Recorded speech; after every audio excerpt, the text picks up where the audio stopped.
Hello, everyone, and thank you for tuning in to another episode of A Moment of Honor with the Sanctuarian. Today, I am so excited to welcome Arnold Volker as our special guest today. Welcome, Arnold. Yeah, hi. How are you doing? I'm Glad to doing be here. great. Yes. So one of the things I really wanted to have for this series is really just honoring my clients' good work and everything that they're doing. So how about you tell our audience a little bit about what you do? Okay. I am owner of Next Innovations, which is a metal wall art and lawn and garden decor company. And what I enjoy the most about that business is the creative side. And so here, about 2 years ago, I started a kind of consulting Inventor U, which is really to help people like myself, or I do believe everybody's an inventor. So kind of to capture that energy and things that I like to do, I started this consulting, and so I have a Facebook and a web page, and so Inventor U is kind of a side shoot of my manufacturing company. That's awesome. Yeah. And so, what really kind of inspired both Next Innovations and Inventor You bringing in more of that consulting and kind of mentorship side?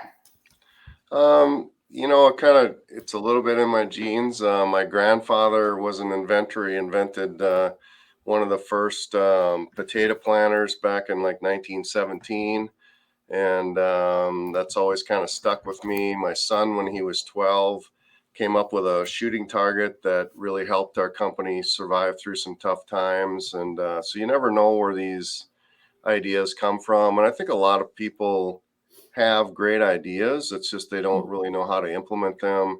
And then the Inventor U is kind of a metaphor that basically everybody can kind of change themselves, so kind of that whole inventing, in a metaphor setting that, change the things that you don't like. Yeah, exactly. Well, and what I like about even just the consulting, a lot of people have these great ideas. Like you said, they just, one, don't know where to start. Two, they don't know where to start distributing it. If they have this idea, they've kind of got it in the works, but okay, now what do I do with it? Yeah. Yeah. And what I like is that you're now offering that side of peace where you're giving them that guidance on and advice where they should go and things like that. And you have a lot of resources, I think, as well that you can share with them by having these two different companies. So you're getting both sides of it.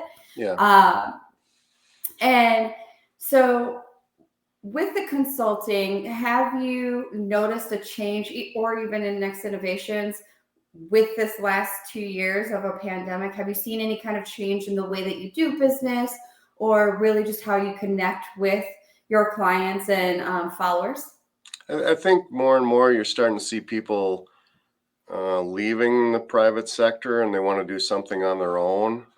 They maybe have had an idea before, but they don't know what to do with it on the product side. And Mm-hmm. then just on the change in your own life, I mean, I think we all have maybe it's been a challenging couple of years. So in tough times, what can you do different? And I Yeah. know even for myself now with that inventor mindset, it's like, well, how do I eliminate some of this stress? So I'm focusing on, solving problems versus Mm-hmm. focusing on what the problem is, but I'm trying to solve it. And that's truly when you think of an inventor mindset, I mean, you think of somebody that's tireless and they're not afraid to fail, they're driven. And so even just trying to get people to access that inventor thinking that, Mm-hmm. hey, I can change what I'm doing or what I'm building, or so it's getting that positive thinking back. Absolutely. And I think especially with this last 2 years, that positive energy is something that has really been something we've all had to kind of fight for and really put an extra effort in not letting the things from this pandemic kind of bring us down. As I'm sure, I know you have experience with people that you know that have gotten sick or had issues with the virus, and likewise myself. And so it's it's interesting once it hits home a little bit, and then you're like, Yeah. oh, okay, now I realize if I want to live a certain life, then I need to start putting that foot forward. And I think being able to stay in that positive mindset is a huge thing. What is a tip or two that you would give our audience if they are looking at creating something or do have something in the works? What are some steps that you think they should start with if they want to move forward with that? Well, I think, even for them to focus on it, there's just like five simple steps. It's like find the reason. So why am I building this widget, or why am I trying to change myself? So Mhm. finding the reason is always something that's inspirational. We all get to that point and say, well, I'm not doing this anymore. So it's like finding Yeah. the reason, which then kind of helps you find the time, and then let the passion find you. So the more excitement that you have about the change, or that widget, um, Mhm. and let the creation evolve. I'll give you some examples here. We're in a factory setting where we have our own product line, and there's nothing cooler than somebody coming up with an idea, but as the fourth or fifth person touches it, it's just that much more improved. And Yeah. everybody's widget or thought, it takes kind of some evolution of that product to make it better. And then having allies to support you. So that's one role that I like. Mhm. It's in a sense the coaching hat of calling that individual up and, okay, last time we talked about trademarking, or we talked about packaging, or we talked about your certain product improvements, or who's your market. So sometimes just Yeah. identifying what market you're going to sell it to. I always tell people here, you can have the greatest idea in the world, but if you don't have distribution, Mhm. um, how you going to get it to the buyers? So, I think those are some simple steps, and that but it's funny. A lot of people might have great ideas, but they're afraid of the failure, or so Mhm. they just don't get that reason why they really need to just do it. Absolutely. And what do you think the biggest lesson is from moving from that failure into this finished creation? Um, I think trying to just achieve that success. Mhm. Success kind of feeds success. So Absolutely. the first time you sell that first, if it is truly a widget, it's Mhm. selling that first one, and continue to try to add to that. And there's nothing more rewarding than when you look at the changes of from a prototype to the next one and the next one. We've made shooting targets here, and literally we continue to find ways to improve them, even though we've already made 60,000 of them. And you think, well, Wow. how is that possible? But part of it is just, maybe a simpler way to package it, or Mhm. assemble it, or paint it. We painted a particular widget for years, and we always had to put it into the oven to bake it longer.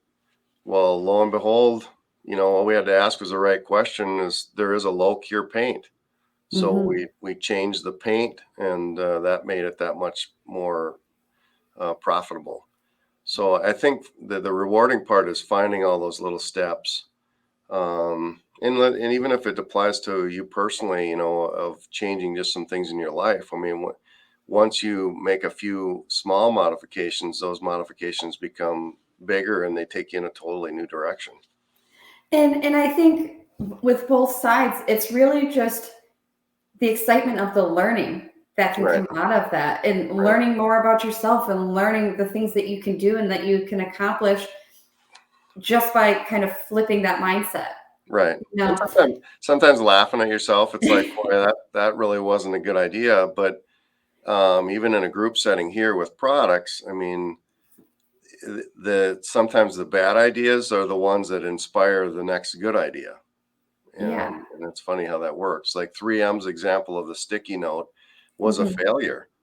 But now look at that product line, it became its own thing. Yeah, So, it's just amazing to see kind of where things start and like the process that goes in just to that first creation process all the way until the releasing of that. And even just in yourself, like you said, with the consulting, if they're working on themselves and they're wanting to put a service or a product out in the world, there's a lot of different changes and steps you go through an evolution to get to that finished product. And even once that's launched, there's always ways that you can grow from that And, and and build on. yeah, and I think sometimes it's as simple as just, what is your sales channel or what is your name? I mean, so you can go to Mhm. the patent and trademark office and do some simple searches, and maybe the name that you might have a really cool name, but somebody else is already using it. So I mean, Mhm. domain names. I mean, there's just so many things on the product side and I have kind of a simple form that people can fill out, so it kind of helps me assess, where are you at, what steps Mhm. have you done, what areas do we need to focus on.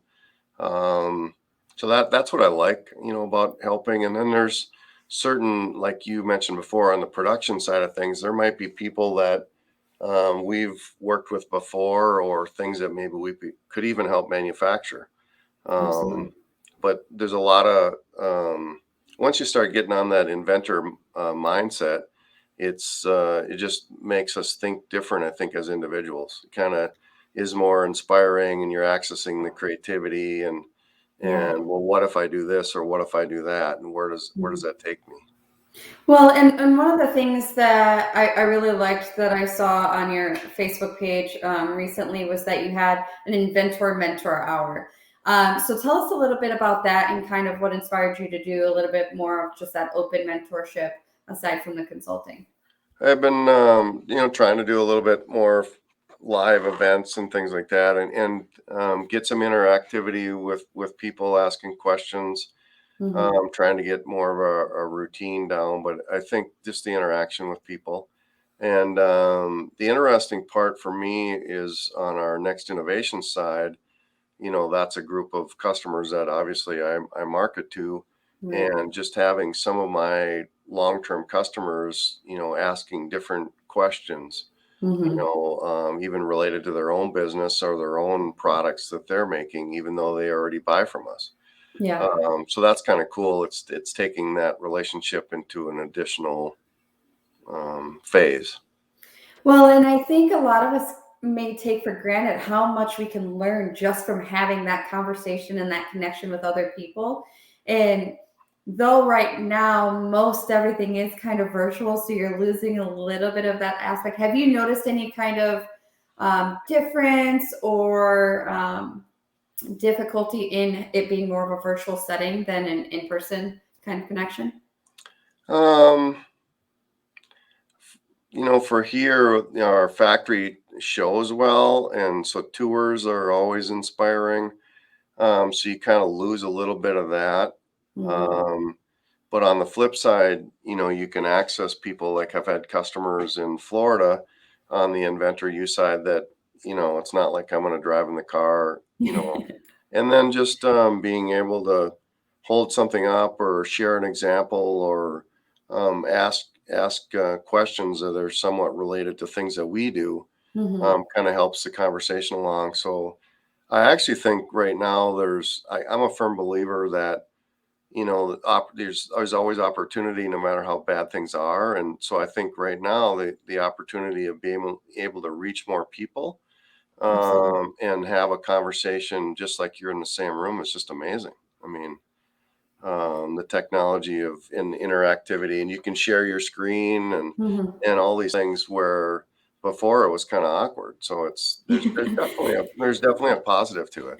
Absolutely. And I think that's one of the things that has really kind of been beneficial is all of these digital platforms that allowed us to kind of stream that we may have not been using as active before have now kind of stepped up the game and brought more of that interaction and to where you can almost not fully but give the full experience and the energy that you would being in an in-person event through a screen in a Yeah, 2D version. yeah. um, I'll give you an example. Um, we laser cut and powder coat in our factory, and there's a whole new, because of the pandemic, a whole new group of people that are um, have printers and presses at their house, and they're dye sublimating mhm, things at their home. Yeah. Well, how do you find the opportunity in that? For us, well, pretty soon now we have a little studio set up, and I do sometimes weekly just a demonstration on how to print and press. And we've done virtual trade shows, which nobody even Oh, knew what a wow. virtual trade show was before this. Yeah. And so I'll be doing a demonstration on how to press something with this press, and there'll be 300 people in the Zoom class. Right now, we have a trade show coming up where people can sign up, and we're actually going to send them the hard, like a wind spinner, for example, that they're going to press at their house. Oh, And wow. so they'll be pressing something that we provided for free. It's a part of the class, but Hmm. they'll be pressing it at their house. So, I mean, it's, um, is that going to work for helping drive sales? I don't know, but the interactivity has really driven sales. We'll do these live do-it-yourself demonstrations, Hmm. and you can be fun. I went to my first Christmas party, at the virtual. They had a one of these live groups. They had a Christmas party, and they did some games and stuff. And I'm thinking this is going to be lame, and it wasn't. It was Yeah. actually pretty cool. So I guess having an open mind and just trying to find the positive that's coming out of it is the best way to go. Well, and I think it opens up a whole new level of creativity too, and figuring out how you're going to make it as experiential as you can. And I love that you're with the pressing that you're sending it to those who are tangible. It's going to create this Yeah, experience that they wouldn't have had right. because I've never personally attended a trade show, but I don't know how interactive they're able to be when they're going through a trade show where now you're giving them that opportunity Yeah. because it's virtual and they get to stay in the comfort of their home.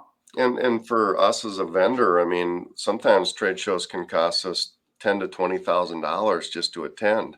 Yeah. And so now it's like, wait a minute, I can just do this in the privacy of our office, and I don't have to go anywhere. And Yeah. but technology can be challenging sometimes, the microphone, or there's always something. So, Mhm. but it's crazy. Just the whole e-commerce side of things and everything has just kind of jumped us 10 years forward, I think.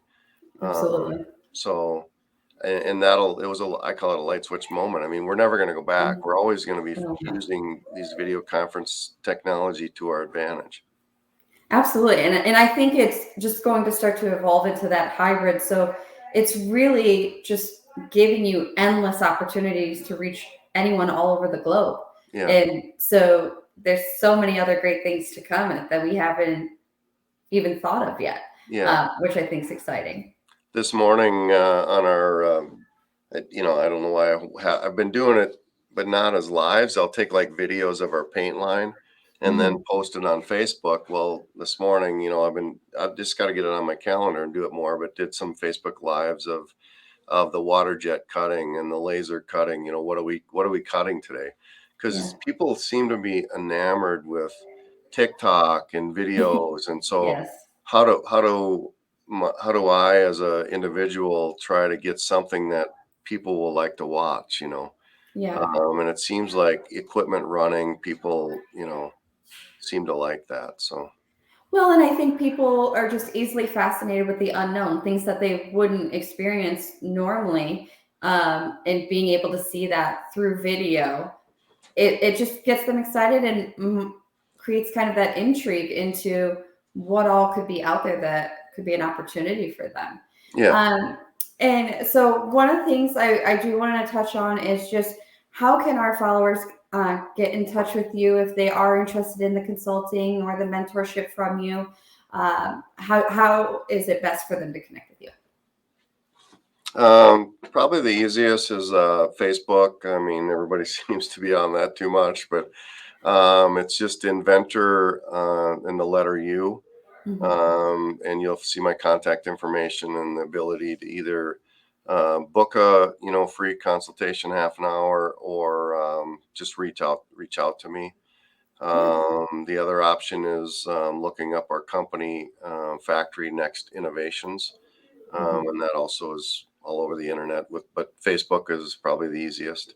Absolutely. But I'd say to just go to Inventor U on Facebook. Perfect. And I have provided all of that information as well in the chat. So if you didn't write it down right away, no worries. You'll see it in the chat and it will be there forever. Is there anything else that you kind of want to share or last minute advice for any of our followers? I think in tough times, you struggle, how do I find hope? And Mhm. I think when you start thinking like an inventor, Yeah. um, you think of people that are tireless and they have good ideas and they kind of make it through those tough times.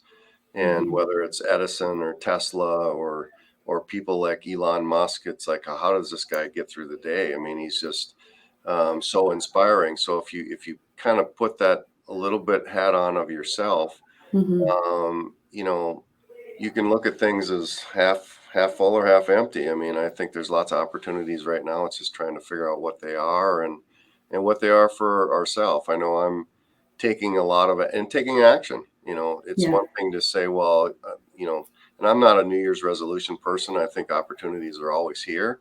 And Mhm. so trying to find what that is to make me a better person and start taking action and baby steps to make it come true. And I think that's just all in kind of I love your analogy of the flipping of the light switch, just that mindset. It's just Yeah. turning the light on to a different mindset. Yeah. Well, I want to thank you so much, Arnold, for joining us today on another episode of A Moment of Honor. And thank you to everyone who is watching either now live or after the fact. Make sure that if you are interested, make sure you check out Arnold's Facebook page and his website to learn a little bit more. And we'll see you all in the next episode. Right. Thank Have a you. good Thank you, day. Jocelyn. You're welcome.